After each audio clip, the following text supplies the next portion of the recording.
So let's start with our next topic. Yesterday we have started with our fourth unit PHP, where we have seen like PHP is an server-side technology. What are its some point of its introduction? Like what is the extension of PHP file? And what things you can do with PHP, like it is a dynamic web page content. You can create, open, read, write, delete files, as well as you can add, delete and modify data from your database. We have seen what are the different features of PHP also. The syntax of PHP, how to start and how to end the PHP code. Then first example, I have seen how to print any statement by using an echo command. Then we have seen how to do the variable declaration, like for any variable declaration, which symbol we using students? PHP में कौन सा symbol use किया जाता है variable declaration के लिए? $. It is it only for declaration purpose or anywhere you have to use dollar?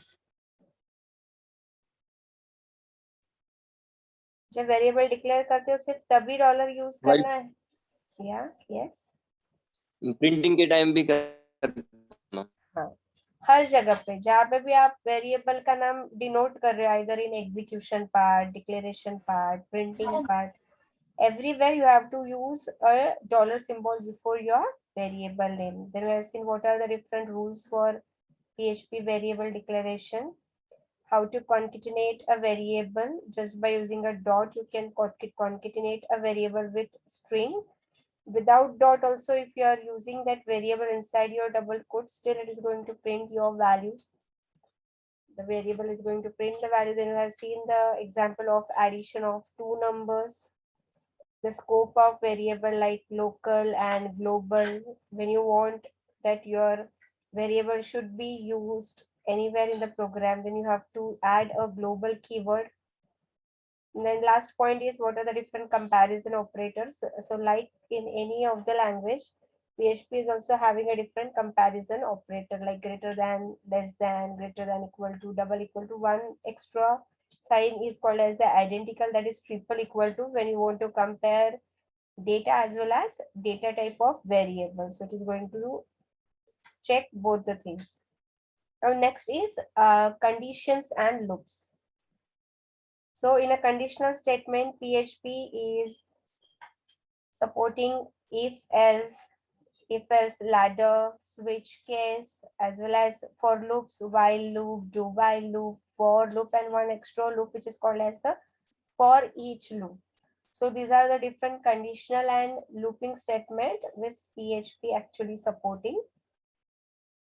So here a simple example of if the condition will be in a rounded bracket, then your statement, then else, and then statement. No need to give a and if. Okay. If you have more than one statement, obviously you have to use the opening and closing curly bracket. If only one single statement after if, no need to give opening and curly bracket. तो एक छोटा example यहाँ पे हम लोगों ने देखा है, एक वेरिएबल को जैसे डिक्लेयर किया n को एज अ 5 और हम चेक कर रहे हैं if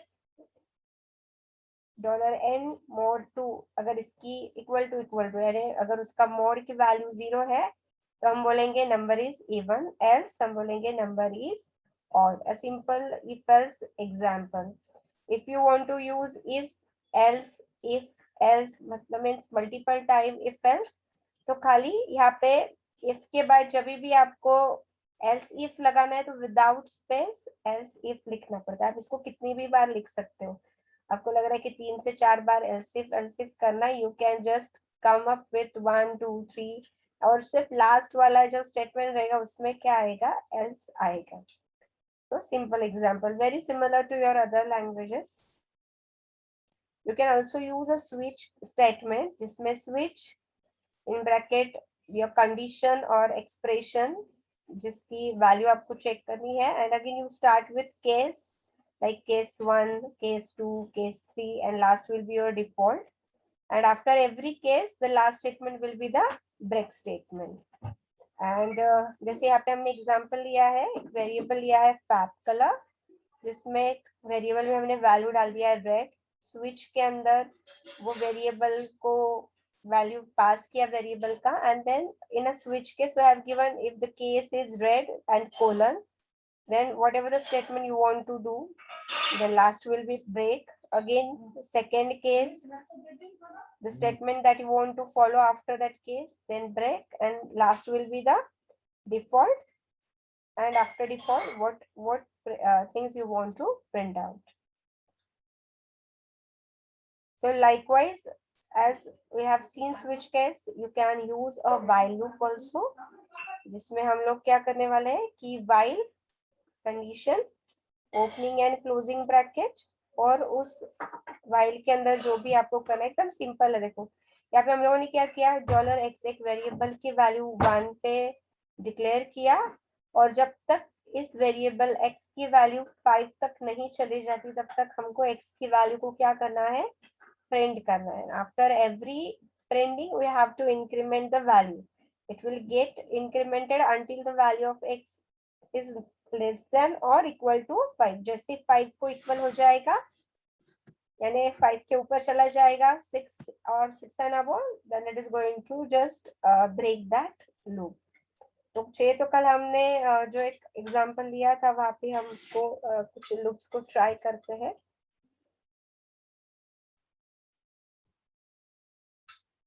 In our htdoc folder in PHP code we have a file A,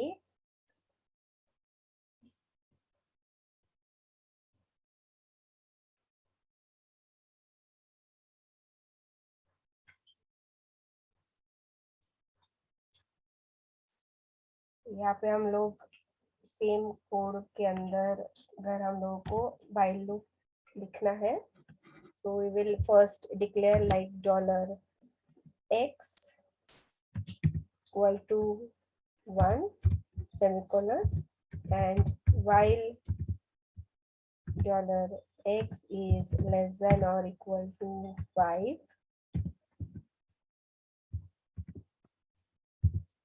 opening and closing bracket, and in that we have to write down like echo, and we want to print a value of x, and we want to increment the value of x. So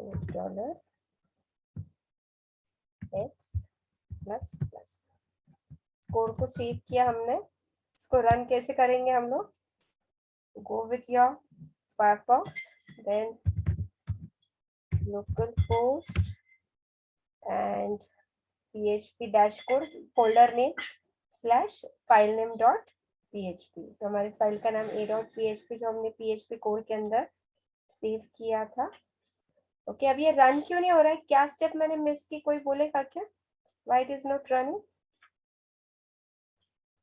something we have missed. Step 1 क्या बोला था कल मैंने,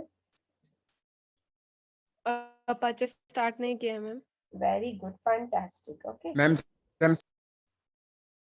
yes, so you have to start an Apache by starting on a XAMPP control panel। XAMPP control panel हम लोगों ने start किया और यहाँ पे Apache को स्टार्ट किया। Okay, now Apache has started at 80 port। Okay, still something is okay, semicolon नहीं दिया हम लोगों ने।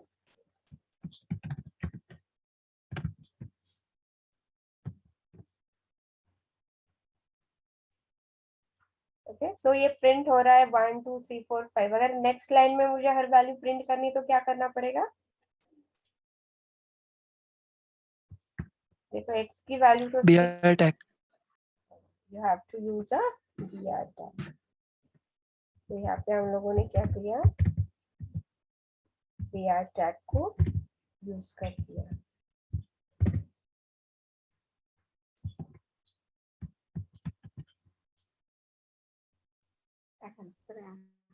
So it is giving the value in a next line. So it's very easy to write down a code in a PHP, very similar to your like Java code. So like while you can use a do while loop. Same syntax is there as you are using in other languages. For loop, again very similar syntax, like you have to first initialize the variable, then give the condition, and then give the incremental value, and then whatever the statement you want to write down. So suppose instead of this we can use here like for, यहाँ से इसको हम हटा देते हैं, for $x equal to 1, then semicolon, $x less than equal to 5, and then $x plus plus, and just we are removing this and simple one. Okay, इसको save किया हम लोगों ने, and यहाँ पे जाके इसको रिफ्रेश किया. So it is going to give the same output because only you have used for loop instead of while loop to print the values. अगर मैंने यहाँ पे जाके इसको 10 कर देते हैं,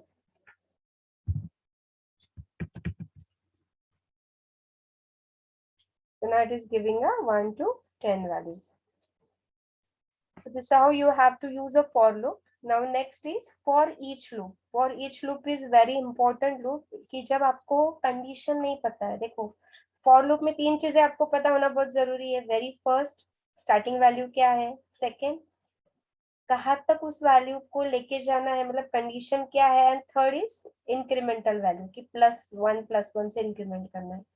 अगर आपको स्टार्टिंग वैल्यू पता है, आपको इंक्रीमेंट कितना करना है वो पता है, लेकिन आपको ये नहीं पता है कि लास्ट वैल्यू क्या रहेगी किसी एरे में, कितने, सपोज आपको बोला कि उस एरे की वैल्यू प्रिंट करो, but you don't know how many values are there in the array, or suppose I told you to print all the data from your database and you don't know how many rows are there in the database. जब हमको कोई चीज पता ही नहीं है कि कहाँ तक लेके जाना है, तो हम for loop नहीं यूज कर सकते, ना ही while loop यूज कर सकते. ये सब loop कब यूज कर सकते हो, when you know the exact condition.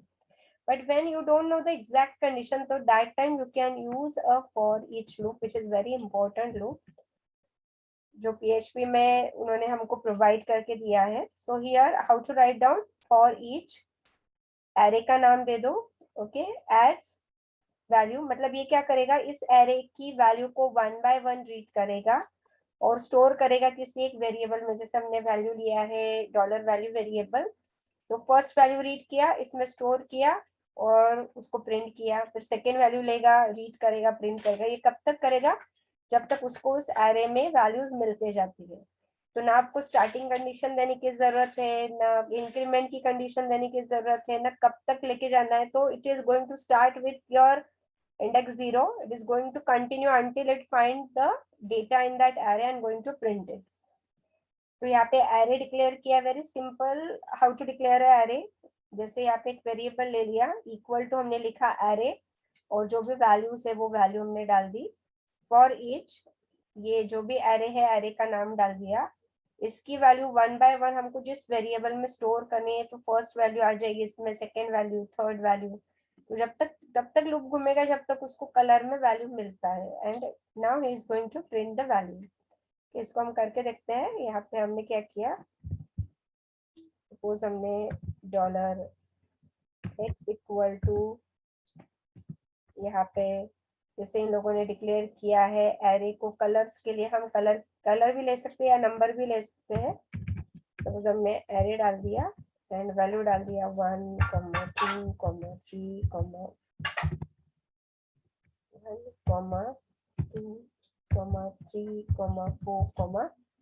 5. अब यहाँ पे फॉर लूप के बजाय हम लोग यूज करने वाले हैं फॉर ईच लूप, और जिसमें एरे का नाम है $x एज, इसकी वैल्यू हमको सपोज स्टोर करनी है $y के अंदर, वो डाल दिया. और इको में अभी हम प्रिंट करेंगे x के बजाय क्या, y, क्योंकि x की 1 by 1 वैल्यू रीड होगी और किसमें स्टोर करेगा, वो y में स्टोर करेगा. सेव किया, यहाँ पे जाके रिफ्रेश किया, व्हाट हैपेंड, और each मैम वो सेमीकोलन, ऐसा सेमीकोलन यहाँ पे मैम array. Yes. Right. तो इसमें देखो एक सेमीकोलन रह गया, तो वो थोड़ा सा याद रखने का, हर जगह पे सेमीकोलन देने का। तो जैसे इसने क्या किया, एरे प्रिंट कर दिया ना, instead of suppose integer array we can also give like some characters in this same array. Save किया, इसको रिफ्रेश किया, उसने उस एरे को प्रिंट किया। So it's very simple. तो हमको कुछ भी कोड में चेंज करने की मैम? जरूरत, हाँ यस यस पूछो। मैम एक्स भी प्रिंट करना रहा तो एक्स, हाँ उसके साथ एक्स भी प्रिंट करो मैम, वाई के साथ साथ। क्या बोल रहे हो? हेलो। मैम एक्स भी प्रिंट करो वाई के साथ, ऐसा। अच्छा, एक्स भी प्रिंट करना है। Okay yes we can print, हम लोग रो भी प्रिंट करके देखते हैं, कोई प्रॉब्लम नहीं।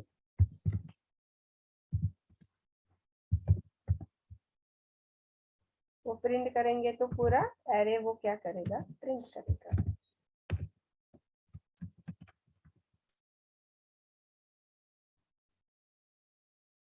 तो उसने यहाँ पे क्या किया कि सिर्फ उसकी वैल्यू क्या है एक्स की वो बताया, as x is a one kind of array. उसने सिर्फ बोला कि this is a kind of array, उतना ही। हर बार वो क्या कर रहा है, सिर्फ एरे, उसकी वैल्यू नहीं प्रिंट कर रहा है, but it is only giving it's a one kind of array, that's it. ठीक है, लेकिन एरे की वैल्यू प्रिंट करना है तो हमको क्या करना पड़ता है, फॉर ईच के साथ उसकी हर एक वैल्यू को किसी और वेरिएबल में हमने वन बाय वन पुट करना है। देखो इसने क्या किया, आउटपुट समझ में आएगा क्या किया इसने। पहले एक ही वैल्यू जो है y में से ली, प्रिंट की, उसके बाद x में वैल्यू क्या डाली उसने, like it is an one kind of array. Then b print किया एंड अगेन एरे प्रिंट किया एंड c प्रिंट किया एंड अगेन उसने क्या किया, एरे प्रिंट किया। बट वो एरे की वैल्यू को डायरेक्टली प्रिंट नहीं करता है। There is an inbuilt print underscore r function in PHP, जिससे आप विदाउट फॉर या विदाउट फॉर लूप पूरे एरे की वैल्यू आप प्रिंट कर सकते हो। वो हम नेक्स्ट जब एरे देखेंगे उसमें आपको डिटेल में समझ में आएगा उसको कैसे किया जाता है। So this is how you can use a conditional statement and looping statement in PHP. Next is how to create a function. हमने कल के लेक्चर में already we have seen how to create a function and how to use it.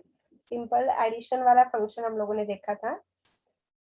So एक simple कोई भी function जब declare करना है in PHP, you have to write down a keyword as a function, then name of a function. अगर कोई भी parameter pass नहीं करोगे तो just opening and closing of loop, parenthesis, opening and closing of that curly bracket and the statement.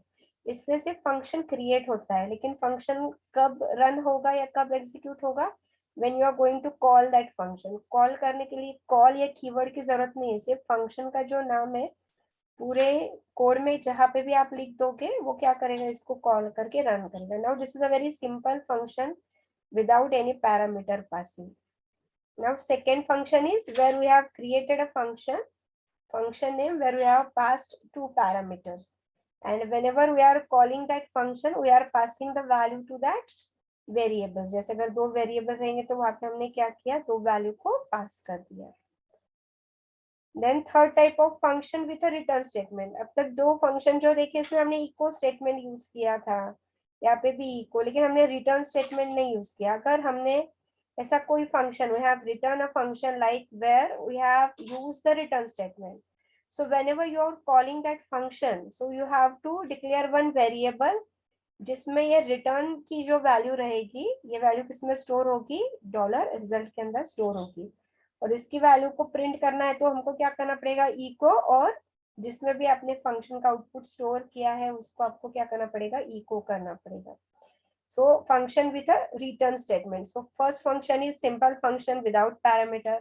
Second is function with parameter passing. Third is function with parameter passing as well as using a return statement. And fourth one is with a default values of function parameter. Default value यानी जैसे हमने function का नाम लिखा, $a लिख दिया है मैंने, और $b लिखने के बाद इक्वल टू मैंने कुछ वैल्यू बाय डिफॉल्ट उसको साइन कर दिया है। So whenever you are calling this function, you can call with two types. One, जैसे यहाँ पे मैंने add कॉल किया है और सिर्फ 10 की वैल्यू पास की, तो 10 की वैल्यू कहाँ पे चली जाएगी?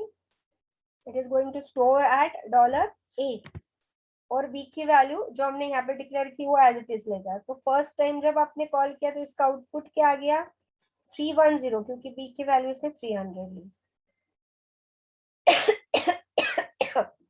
And second time, whenever you are calling this function and if you are passing the value for a and b both, तब b की यहाँ के डिक्लेयर की हुई वैल्यू ये सप्रेस कर देता है और कॉलिंग के टाइम पे जो वैल्यू पास की है वो स्टोर हो जाती है b में। तो सेकेंड टाइम a और b की वैल्यू 10 एंड 20 हो गई, तो आउटपुट क्या आ गया? 30। सो ये कब यूज करना है? जब हो सकता है कि आपको लगता है कि रन टाइम कोई किसी वेरिएबल की वैल्यू अगर पास नहीं करता है तो आपको बाय डिफॉल्ट कोई वैल्यू ऑटोमेटिक उस वेरिएबल के लिए हो जानी चाहिए पास। So that time you can use such kind of default values for function parameter. Then next is dynamic function call. Dynamic function call यानी क्या? function का नाम हमने function को declare किया, but function को हमने क्या किया? किसी variable में store कर दिया। जैसे एक variable लिया equal to, यहाँ पे हमने जो function का नाम है ये function का नाम use कर दिया। मैंने इसको कॉल नहीं किया। कॉल नहीं किया मतलब क्या? ओपनिंग एंड क्लोजिंग पैरेंथेसिस नहीं लिया, हमने सिर्फ फंक्शन का नाम लिखा, ये इस वेरिएबल के अंदर स्टोर किया। और जब भी हमको फंक्शन को कॉल करना रहेगा इसके अंदर के, तो instead of calling this function, ये जिस वेरिएबल में स्टोर किया उस वेरिएबल को यूजिंग ओपनिंग क्लोजिंग पैरेंथेसिस हम क्या कर रहे हैं? कॉल कर रहे हैं। So it is used when you don't want to declare what is the name of your function, you want to hide the name of your function from outside. तो तभी हम क्या करते हैं? फंक्शन का नाम किसी वेरिएबल में स्टोर करते हैं और आउटसाइड यूजर को सिर्फ वो वेरिएबल का नाम पता होता है। So using that variable name, it is going to call the function. So this is for your security purpose also. So this is about how to declare the function, different functions. तो जैसे अगर हम लोग one by one चाहिए तो function करके देखते हैं। यहाँ पे हमने किया लाइक फंक्शन ऐड, शायद हम लोगों ने कल देखा भी था, function $a, $b and opening and closing parameter, और यहाँ पे हमने डाल दिया को $a plus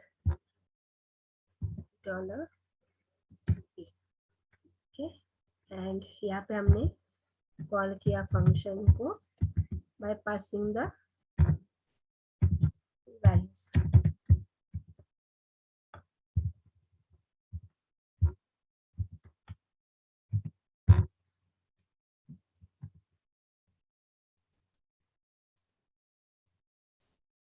So it have given the value as a 30, very simple. अब यहाँ पे मैंने इसको वैल्यू पास कर दिया लाइक 300, और जब मैंने इसको कॉल किया तब खाली कॉल किया एक की वैल्यू से, तो आउटपुट में क्या आएगा? आंसर क्या आएगा इसका? What will be the answer? 20 ये वैल्यू किसको पास हो जाएगी? ए वेरिएबल को, और बी को वो कौन सी वैल्यू लेगा? 300, तो आउटपुट में आएगा 320। तो इट इज 320 बिकॉज बी के लिए हमने वैल्यू यहाँ पे ऑलरेडी पैरामीटर में फिक्स कर दी है। अगर मैं यहाँ पे 20,30 लिखूंगी तो अभी आउटपुट में वैल्यू क्या आएगा? What will be the answer students? क्या लगता है क्या आएगा?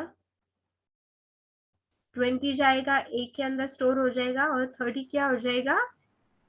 बी की जो वैल्यू है उसको सरप्रेस कर देगा, सरप्रेस करके 30 वैल्यू स्टोर कर देगा। तो जब रन करेंगे तो 50 यानी 30 प्लस 20, यानी जब हम दोनों की वैल्यू देते हैं तो वही वैल्यू वो कैरी करेगा, लेकिन अगर मैंने सिर्फ एक ही वेरिएबल की वैल्यू दी है तो वो ए में स्टोर होगी, और बी में यहाँ पे जो हमने वैल्यू दी रहेगी वो क्या करेगा? उसको यूज करता है। सो this is how the function works in PHP.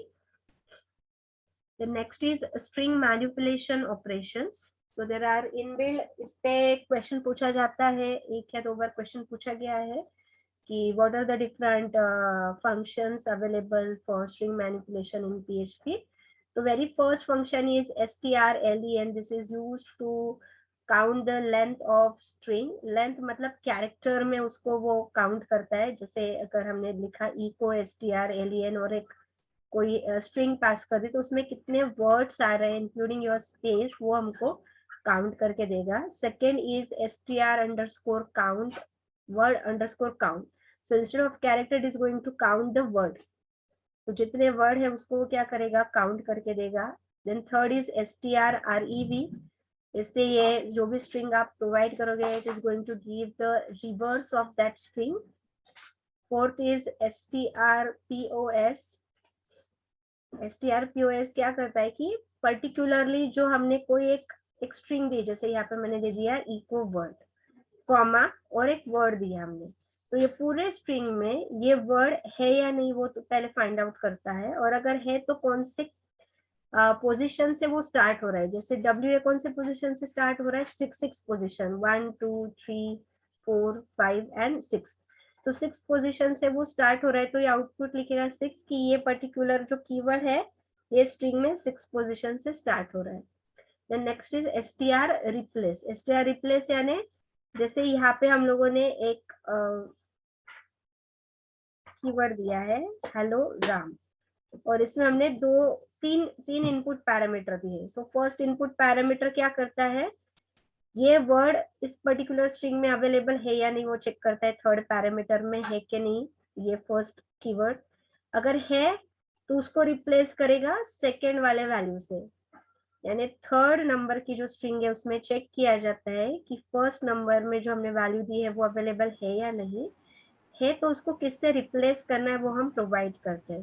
तो जैसे हेलो राम के बजाय भी क्या बन जाएगा, हेलो होली बन जाएगा. So likewise these are the different string manipulation और string comparison functions which are given by PHP. तो जैसे अगर यहाँ पे हम लोग जाते हैं एंड हम लोगों ने क्या किया, ये दिया like $a equal to hello ये स्टूडेंट्स. ओके, और हम लोगों ने प्रिंट किया अभी यहाँ पे इको एंड strlen फंक्शन लिया और इसमें हमने डाल दिया $a. ओके, तो $a मतलब इस वेरिएबल में जो भी हमने स्ट्रिंग लिखा है उसका हमको लेंथ फाइंड आउट करना है. इसको सेव किया एंड यहाँ पे जाके हमने इसको रिफ्रेश किया तो टोटल उसने बताया कि इस पर्टिकुलर स्ट्रिंग में कितने कैरेक्टर्स है, 17 कैरेक्टर्स है ये उसने बता दिया. Total 5 6 7 8 9 10 11 12 13 14 15 16 and 17. So including space कितने टोटल कैरेक्टर है वो क्या करता है इसमें वो प्रिंट करता है. ओके, कोई एक जन खाली अटेंडेंस का स्क्रीनशॉट ले लेना और मुझे सेंड कर देना. Hello students. Yes ma'am. हाँ, एक जन कोई स्क्रीनशॉट ले लो अटेंडेंस का और मुझे शेयर कर दो. Yes ma'am. ओके, 2 जन ने भी किया तो भी चलेगा, कोई प्रॉब्लम नहीं है. अभी जैसे हम लोगों ने strlen लिखा वैसे ही सेकेंड फंक्शन जो है, सेकेंड फंक्शन हम लोगों ने क्या देखा, str_word_count. तो इसको हमने डाल दिया str_word_ एंड काउंट. सेव किया एंड रन किया तो टोटल कितने वर्ड आ गए इसमें, 3 वर्ड से. Hello is 1 word, T is second word and student is third word. ऐसे हम तीसरा फंक्शन अगर लेते हैं हम जैसे strrev तो स्ट्रिंग रिवर्स. सो जो भी है वो उसने क्या किया, पूरी स्ट्रिंग को रिवर्स करके प्रिंट किया. सो likewise you can use any of the, ये तो मैंने बहुत कम लिखे हैं 5 to 6, इसके अलावा भी बहुत सारे स्ट्रिंग के रिलेटेड या मैथ्स के रिलेटेड बहुत सारे फंक्शन अवेलेबल है, but at this 5 to 6 function you should know. तो ये हम लोगों ने कुछ फंक्शंस यहाँ पे प्रोवाइड किए हैं. Now next is arrays and functions. How to declare arrays and what are the different functions available that you can run on array. जैसे हम लोगों ने array जावास्क्रिप्ट में देखा कि array कैसे डिक्लेयर किया जाता है, वैसे हम लोग देखेंगे कि PHP के अंदर array को कैसे क्रिएट करते हैं और उसको कैसे रन किया जाता है. Very important question. अब तक 2 से 3 बार ये क्वेश्चन ऑलमोस्ट एवरी एग्जाम में पूछा जाता है. arrays in PHP. तो इसमें there are 3 types of arrays that you can create in PHP. One is indexed array, normal indexed array. Second is associative array, जिसमें की एंड वैल्यू का pair बनता है. And third is multi dimensional array, जिसमें आप matrix में या multiple क्या बोलते हैं आप मैट्रिक्स में इसको एरे के फॉर्म में स्टोर कर सकते हो. So there are 3 types of arrays. One is indexed array, second is associative array and third is multi dimensional arrays. Students ये क्वेश्चन एकदम अच्छे से नोट कर लो, ये काफी बार पूछते हैं. So indexed array is very similar to your array that you are using in your OOPS or in C++, जिसमें हम एक वेरिएबल को डिक्लेयर करते हैं इक्वल टू array, जो भी हम लोगों ने थोड़ी देर पहले यूज किया था, और जो भी वैल्यूज आपको स्टोर करनी है वो वैल्यू यहाँ पे क्या हो जाती है, स्टोर हो जाती है. This is a one way. और अनदर वे इज आप ऐसे लिख सकते हो $0 में फर्स्ट वैल्यू जाएगी, फर्स्ट पोजीशन पे सेकेंड पोजीशन पे नेक्स्ट वैल्यू. सो आप इंडिविजुअल हर प्लेस पे क्या वैल्यू चाहिए वो लिख सकते हो. और इसका शॉर्टकट क्या है ये. तो ऑब्वियसली इससे भी क्या होगा कि $car के 0th पोजीशन पे कौन सी वैल्यू जाएगी, वॉल्वो. फर्स्ट पोजीशन पे BMW एंड सेकेंड पोजीशन पे टोयोटो. तो this is how you can create a indexed array. Indexed array create करने के बाद जब उसको प्रिंट करना है तो आप डायरेक्टली उसको प्रिंट कर सकते हो. डॉलर वेरिएबल का नाम और कौन से पोजीशन की वैल्यू आपको प्रिंट करनी है तो इको में आप डायरेक्टली डाल सकते हो.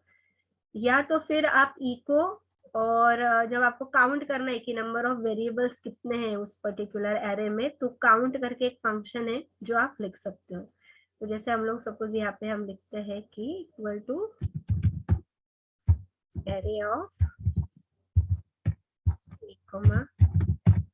कॉमा एंड सी डाल दिया.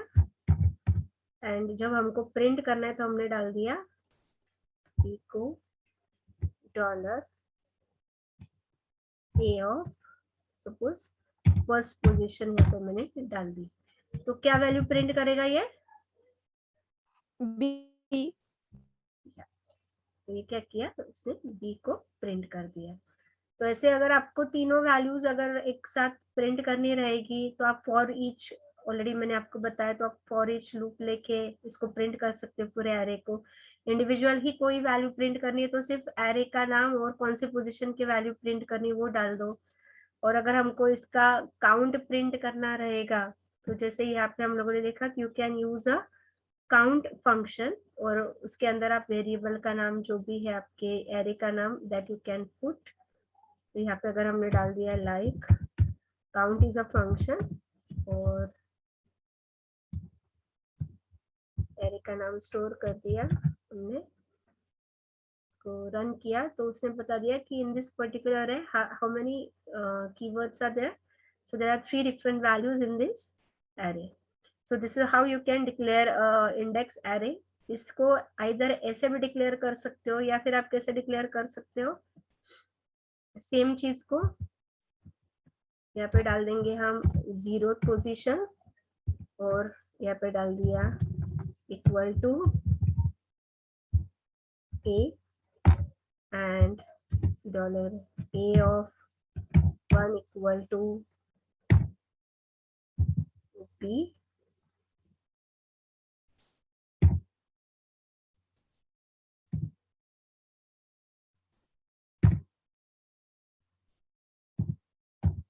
And $a of 2 equal to C. So still this is also possible to create an index array like this. इसमें हमने पोजीशन बता दिया और हर पोजीशन पे क्या वैल्यू डालनी है वो हम लोगों ने यहाँ पे पुट कर दिया। और यहाँ पे अगर हम करते हैं echo $a of like second position, तो यहाँ पे क्या प्रिंट करेगा वो C की वैल्यू प्रिंट करेगा। सो इंडेक्स एरे आपको डिक्लेयर करना है तो 2 तरीके से डिक्लेयर कर सकते हो, आइदर बाय इंडिविजुअली हर इंडेक्स के लिए वैल्यू हम प्रोवाइड कर सकते हैं, या फिर वेरी सिंपल जैसे यहाँ पे हम लोगों ने किया कि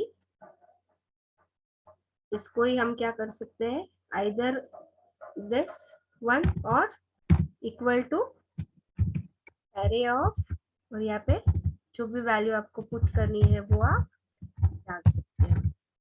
तो both are the technique to create a index array. First समझ में आया पॉइंट इंडेक्स एरे सबको? और इंडेक्स एरे अगर प्रिंट करना है तो हम डॉलर फॉर ईच यूज कर सकते हैं। यस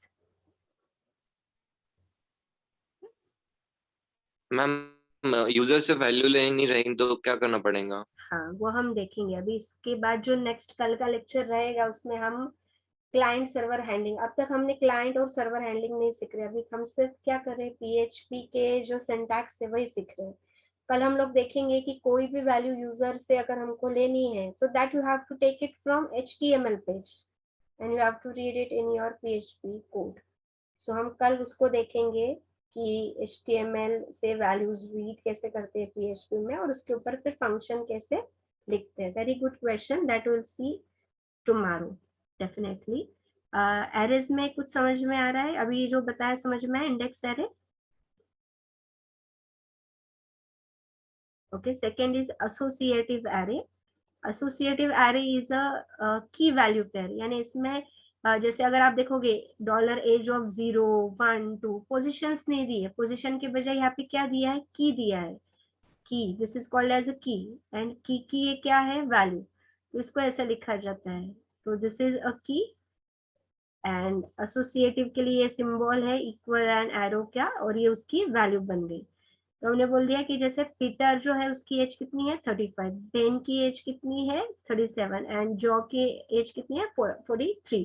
सो एरे का नाम एज है, लेकिन इसमें 0, 1, 2 इंडेक्स की वजह हमने यहाँ पे क्या दिए है, की दिया है और वैल्यू प्रोवाइड किया है। तो लाइकवाइज हम लोग यहाँ पे लिखेंगे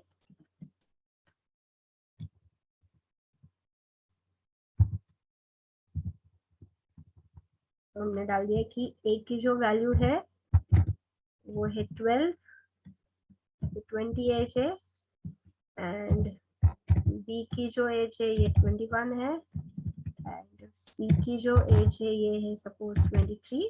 और जब हमको प्रिंट करना है तो हम लिखेंगे $age of